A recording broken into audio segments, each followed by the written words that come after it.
Welcome to Suman TV. నేను మీ రోషన్. పలమనేర్ నియోజకవర్గంలో YSRCP booth committee meeting ఏర్పాటు చేసిన మాజీ శాసనసభ్యులు వెంకటేగౌడ రాబోయే ఎన్నికల్లో పలమనేర్ నియోజకవర్గంలో గ్రామాల్లో, పంచాయతీల్లో, మండలాల్లో వార్డు మెంబర్లు గాని, సర్పంచ్లు గాని, ఎంపీటీసీలు గాని ప్రతి ఒక్కరూ పోటీ చేయాలని ఆయన సూచించారు. రాబోయే ఎన్నికల్లో ఖచ్చితంగా వైఎస్ఆర్సీపీ జెండా ఎగరవేయాలని మాజీ శాసనసభ్యులు వెంకటేగౌడ అన్నారు.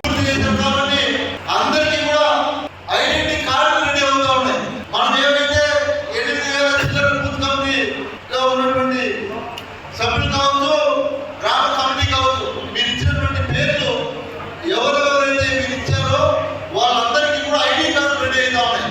ఆ ఐడి కార్డు ప్రక్రియలో పలానా వ్యక్తి ఎగ్జాంపుల్ మనం అందరం కూడా జగన్మోహన్ రెడ్డి గారు చేసేటువంటి మేలుని గ్రామాల్లో తీసుకెళ్లి గుర్తు చేస్తే సాగుతున్నటువంటి పరిస్థితులు మేము ఉన్నప్పుడు ఎట్లా ఉండేది అంటే వాళ్ళే కదా ఈరోజు పరిస్థితి. మీరు గమనిస్తే తెలుగుదేశం సానుభూతి ఓట్లు ఉంటాయి, ఓటు మాత్రం ఓటు కార్డు ఉంటుంది అంతే. ఇంట్లో పోయి చూస్తే మనిషి ఉండడు, అడ్రస్ ఉండదు, అతనికి ఏమి ప్రూఫ్స్ ఉండవు.